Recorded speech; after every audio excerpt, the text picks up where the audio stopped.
Coba deh Anda bayangkan situasi ini, Anda lagi ada di tengah-tengah panggilan video yang sangat krusial buat karir Anda, terus tiba-tiba koneksi internet putus total. Jantung mendadak berdebar, keringat dingin, terus Anda cuma bisa natap nanar ikon WiFi yang muter-muter terus di layar. Iya, itu horor modern banget sih. Bener banget kan? Atau skenario lain nih, Anda lagi tegang-tegangnya nonton adegan puncak serial drama favorit, tiba-tiba TV di ruang tamu mati mendadak. Bunyi blep gitu.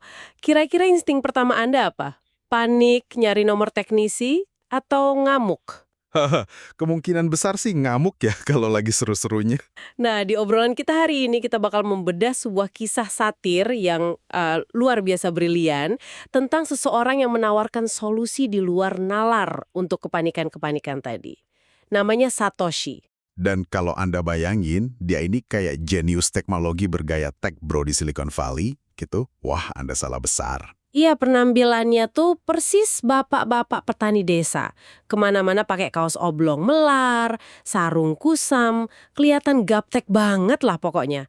Tapi misi eksplorasi mendalam kita kali ini bakal nguliti dua kejadian absurd dan jenius dari Satoshi ini. Betul, kita akan bahas gimana TV tabung rongsokan bisa nangkep siaran NASA dan gimana seorang pekerja remote dari kota bisa dapat sinyal 5G di pinggir sawah, cuma modal remote TV mati.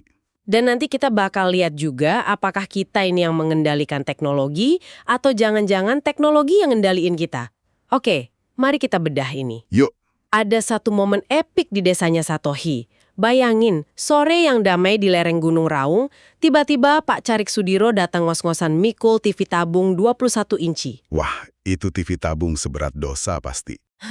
Iya, seberat dosa. Dan di belakangnya, istrinya, Kinasih, ngekor sambil ngamuk sejadi-jadinya.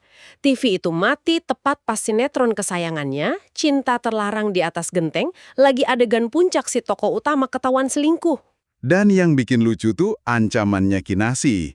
Kalau TV itu nggak nyala malam itu juga, Pak Carik diancam harus tidur di kandang kambing. Serius kandang kambing? Makanya mereka bawa ke gubuk Satoshi, karena logikanya orang desa kan Satoshi sering ngutak-ngatik radio butut, jadi dia dianggap semacam dukun elektronik lah. Nah, yang menarik di sini tuh adalah gimana reaksi Satoshi. Dia nggak ambil obeng atau multimeter, tapi diagnosisnya malah ngawur. Iya, dia mukul-mukul bodi TV itu terus bilang kalau perangkat zaman sekarang tuh hatinya sensitif. Katanya TV-nya stres, kena penyakit kurang perhatian digital, gara-gara tiap hari dengerin Kinasih ngomel. Kinasih percaya aja. Satoshi ini sengaja ngebungkus aksi peretasan tingkat tingginya pakai ritual klinik desa biar kejeniusannya nggak ketahuan. Dia mulai tuh ritual palsunya.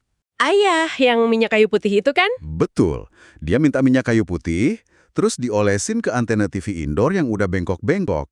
Alasannya, biar pori-pori antena kebuka, masuk anginnya hilang, jadi bisa nafas lega pas ngirup sinyal. Bentar-bentar. Minyak kayu putih buat buka pori-pori logam. Kinasih kok ya manggut-manggut aja sih dibilangin gitu? Karena itu selaras sama logika sehari-harinya dia. Kalau orang masuk angin diolesin kayu putih sembuh, kenapa TV enggak? Satoshi tuh paham banget psikologi audiensnya. Wah, pinter juga ya. Terus tingkat keabsurdannya dinaikin lagi nih. Satoshi nyuruh Pak Carik megang ujung kabel dari radio bututnya erat-erat, katanya sebagai jembatan frekuensi. Dan dia bilang kalau kerasa kesetrum dikit jangan dilepas, soalnya itu tanda dosa-dosanya lagi disedot satelit. Nah, ini saya harus skeptis dikit. Apa megang kabel antena itu murni klinik atau sebenarnya ada dasar fisikanya sih? Skeptisisme yang bagus tuh. Secara sains dasar, tubuh manusia itu kan ngandung air dan elektrolit. Jadi emang bisa bertindak sebagai konduktor pasif. Kita bisa jadi semacam ekstensi antena primitif. Oh, jadi ada ngaruhnya beneran ya? Iya, bisa mempengaruhi penerimaan sinyal.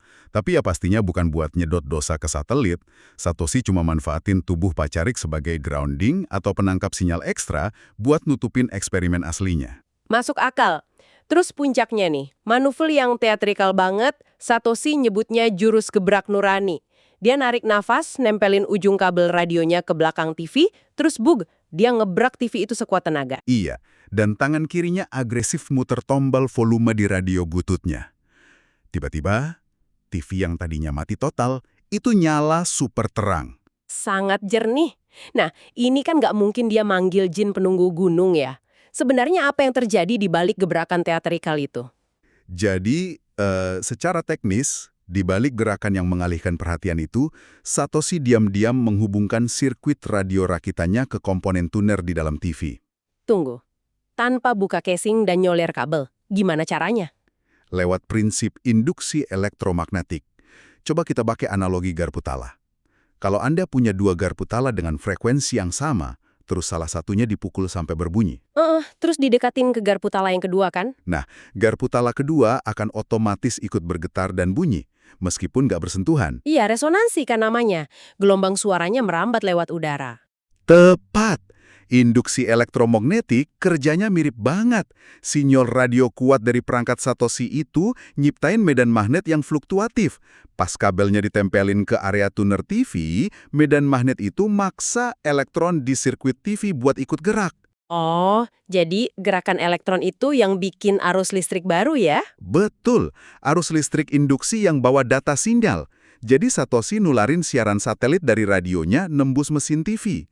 Gebrakan tangan itu murni trik pesulap aja buat nutupin tangan kirinya yang lagi muter knop kalibrasi satelit. Astaga, brilian banget. Tapi hasil siarannya ini yang bikin sakit perut.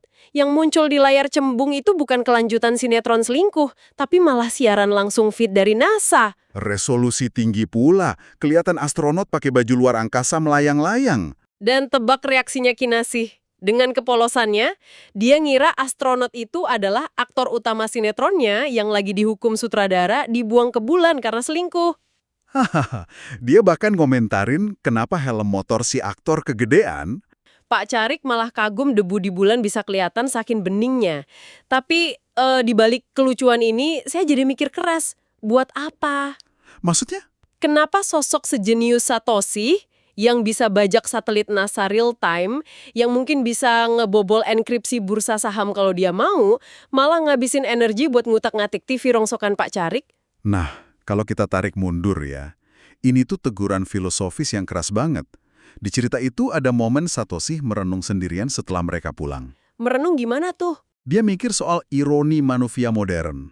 Kita rela habis triliunan rupiah bikin teleskop raksasa nyari tetangga alien di galaksi lain, tapi nggak ada satupun yang peduli waktu TV tetangga di sebelah rumahnya rusak. Wow, itu tamparan keras sih. Bener. Satoshi sadar milih pakai teknologi super canggihnya untuk tujuan yang membumi, yaitu ngehadirin lagi tawa di ruang tamu tetangganya. Dia nyelamatin martabat Pak Carik biar nggak tidur sama kambing. Jadi intinya, sehebat apapun koneksi nirkabel kita, empati dan koneksi nyata antar manusia kayak yang jadi jangkar kewarasan ya. Hangat banget sih pesannya. Banget. Tapi tunggu dulu, perlakuannya ke orang kota beda jauh loh. Oh iya, yang ini transisinya lucu. Kalau sebelumnya dia ngadepin birokrat desa, sekarang dia kedatangan manusia modern yang kecanduan bandwidth. Bayangin ada SUV putih kinclong, wangi parfum mahal, tapi rodanya penuh lumpur, berhenti di depan gubuknya. Terus turunlah karakter bernama Kevin. Kevin ini representasi sempurna pekerja menengah modern. Visualnya aja udah kontradiktif. Di tengah teriknya gunung, dia nekat pakai hoodie tebal berlapis-lapis, celana jogger, kacamata anti radiasi biru, dan ransel isi kabel charger semua. Dan dia lagi panik, nyaris depresi klinis. Gimana nggak panik? Dia penganut work from anywhere, tapi sinyalnya mati total, padahal 15 menit lagi ada presentasi Zoom sama klien penting dari Singapura. Buat orang kayak Kevin, nggak ada bar sinyal, itu kiamat finansial. Dia bela-belain blusukan karena dengar desas-desus kalau gubuk Satoshi itu spot sinyal paling dewa se-Jawa Timur. Dan Kevin ini kan melek teknologi ya. Dia datang langsung nuntut akses bandwidth, nanya kecepatan upload, ping server. Disinilah bagian yang sangat menarik nih. Reaksi Satoshi cuma natap Kevin dari atas ke bawah kayak ngeliat alien nyasar.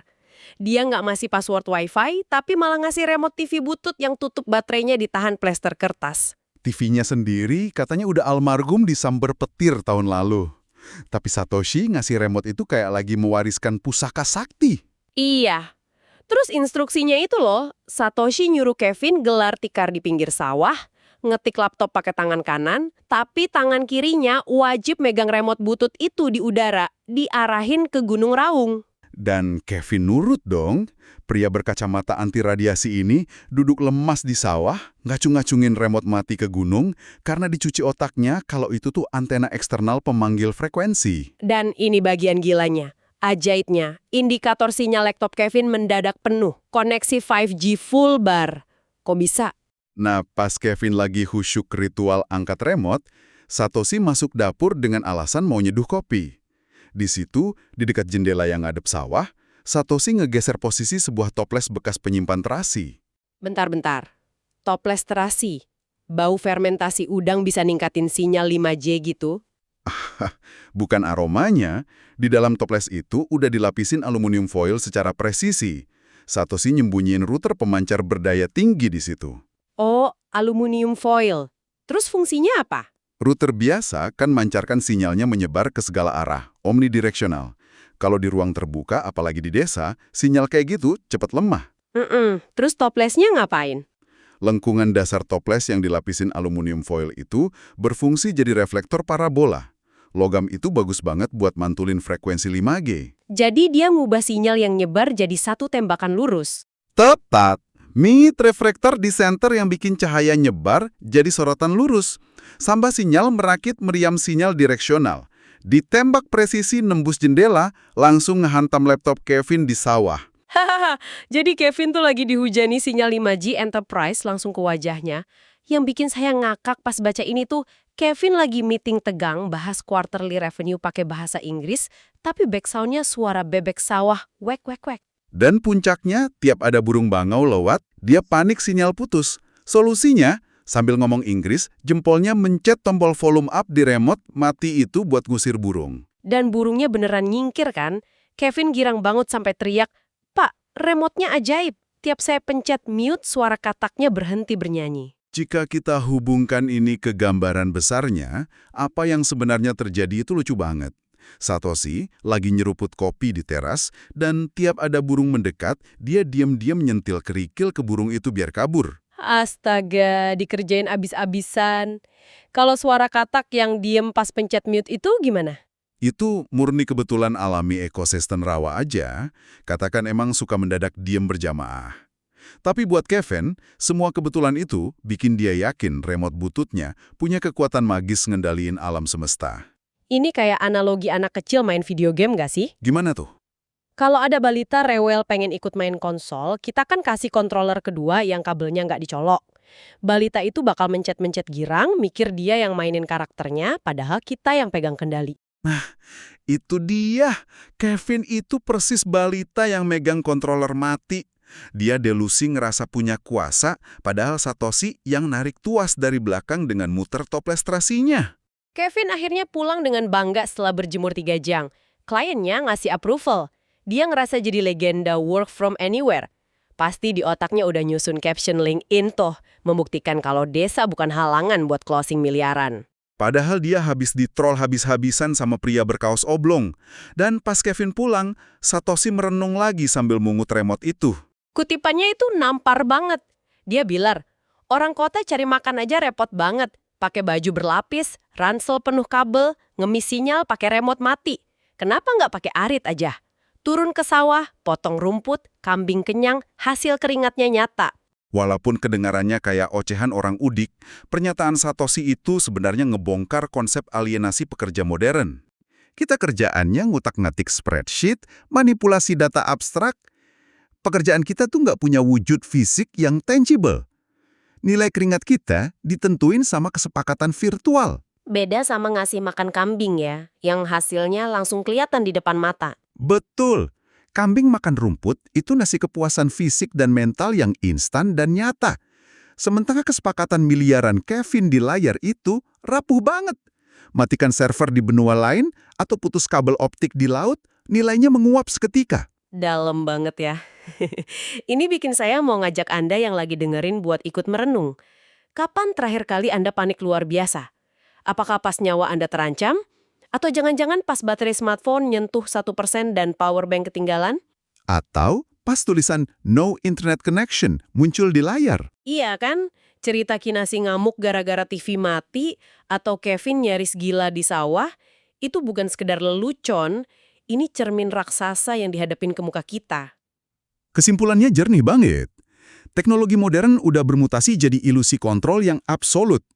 Kita ngerasa canggih punya gadget mahal, ngerasa berevolusi jadi spesies superior karena bisa akses seluruh dunia pakai jempal. Tapi ironisnya, kita seringkali buta soal cara kerja alat-alat ajaib itu. Literasi teknis kita cuma sebatas di permukaan layar sentuh aja. Begitu listrik mati, kita balik jadi manusia purba kebingungan di dalam gua gelap. Nggak berdaya banget. Sementara Satoshi ngebuktiin kalau pemahaman mendalam tentang prinsip sains, kayak resonansi logam atau reflektor gelombang, itu jauh lebih superior daripada sekedar beli gadget keluaran terbaru. Satoshi ini master yang beneran menguasai panggung teknologinya. Kalau Kevin, cuma budak yang didikte sama tuntutan ekosistem digital. Dengan toples bekas dan rongsokan, Satoshi naklukin hukum fisika. Dia nekenin kalau kecanggihan sejati itu ada di rasionalitas pikiran manusia, bukan cuma di dalam silikon microchip. Makanya dari tadi saya mikir, jangan-jangan kita ini cuma kloningannya Kevin. Waduh, masa sih? Iya, kita sibuk sama kalender digital, genggam remote berupa smartphone, atau gelar pekerjaan, ngerasa megang kendali. Padahal mungkin di balik tirai realitas ada hukum alam atau entitas kayak Satoshi yang diam-diam muter toples terasi mereka, nentuin arah nasib kita hari ini. Itu pemikiran yang bisa ngeruntuhin ego, tapi sekaligus ngasih pembebasan intelektual kalau kita berani terima. Kita koar-koar soal kemerdekaan digital, padahal kita cuma penyewa kamar di bawah infrastruktur raksasa yang algoritmanya sama sekali nggak kita pahamin. Bener banget, lewat ketawa-ketawa soal minyak kayu putih buat antena atau remote mati ngusir burung, kita dipaksa ngakuin betapa rapuhnya fondasi kebanggaan hidup modern kita. Nah, sebelum kita tutup, saya punya satu pemikiran provokatif terakhir buat Anda renungkan. Apa tuh? Bayangkan besok pagi Anda bangun, dan semua layar di muka bumi ini mati.